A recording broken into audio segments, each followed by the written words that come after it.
आप ही लोग कहते हैं ना कि हमने डर पैदा कर दिया, हमने खौफ पैदा कर दिया। ये कैसा डर, ये कैसा खौफ? बुलडोजर तो इससे पहले भी चल रहे थे, एनकाउंटर तो इससे पहले भी हो रहे थे, उसके बावजूद जेल में बैठा हुआ अतीक इस वारदात को अंजाम देने में कामयाब हो जाता है आपकी नाक के नीचे।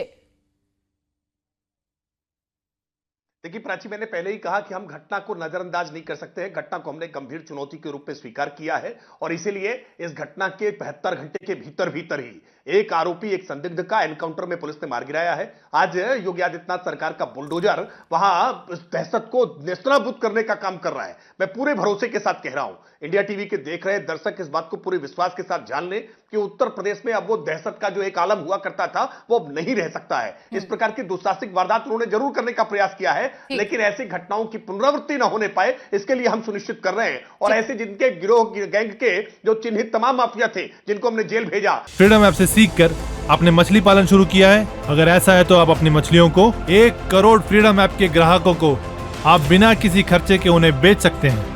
कुछ एकाध जो कहीं बच रह गए होंगे वो भी इस बार जड़मूल से नाश करने का हम काम कर रहे हैं। हम इस कार्रवाइयों में कहीं भी ढील नहीं बरतने वाले, कहीं भी नरमी नहीं देने वाले। ये मजहब के आधार पर, जाति के आधार पर संरक्षण लंबे समय तक होता था। और आप कह रही हैं कि पृष्ठभूमि क्यों याद दिला रहे हैं? निश्चित तौर पर जब जब इस प्रकार के वाकये होंगे तब तब उत्तर प्रदेश की जनता को यह याद दिलाना होगा, याद करना होगा। आप याद दिलवाते रहिए, लेकिन आप पर एक और आरोप लगता है बड़ा गंभीर, सेलेक्टिव कार्रवाई का। मैं उस पर आपसे सवाल लूं, लेकिन इससे पहले बाकी मेहमानों को मैं चर्चा में ले आती हूं। शिफाली जी, जिस तरीके की बहस हो रही है, अब सवाल ये खड़ा हो रहा है कि क्या इस बात पर हम केंद्रित रहें कि घटना घट कैसे गई, या इसके बाद जो एक्शन सरकार ले रही है, जो एक्शन यूपी की पुलिस ले रही है, इसको लेकर भी पीठ थपथपानी चाहिए कि चलिए आपने घटना के बाद कम से कम अपराधियों में अब तो खौफ पैदा करने की कोशिश की है। देखिए, एक निरपराध की हत्या होना ये तो दुर्भाग्य की बात है ही, और ये चिंता की भी बात है, और उसका संज्ञान लेना चाहिए और वो लिया भी गया है। लेकिन अभी जो एआईएम के जो प्रवक्ता हैं वो बोल रहे हैं कि हत्या के बाद बुलडोजर पे कार्रवाई हुई तो कुछ बड़ी बात नहीं हुई, हत्या के बाद एनकाउंटर हुआ तो कुछ बात मतलब इट्स नथिंग मेजर।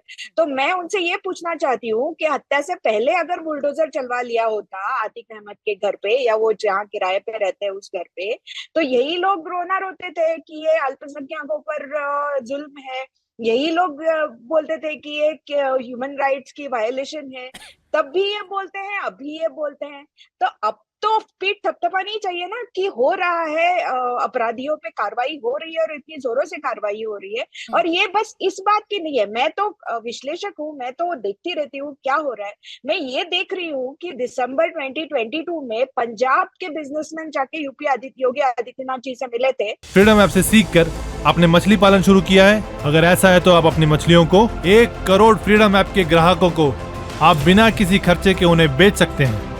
कि हमें पंजाब में लॉ ऑर्डर सिचुएशन से डर लगता है, इसलिए हम यूपी में इन्वेस्ट करना चाहते हैं। इसलिए आप बताइए हमें, क्योंकि हमें विश्वास है कि यूपी में कायदा, कानून और सुव्यवस्था का राज अच्छा है। ये तो ऑन रिकॉर्ड है ना, वो क्यों आते फिर यूपी में? ऑब्वियसली यूपी में कानून और सुव्यवस्था जो पहले थी उससे तो कई बेहतर है।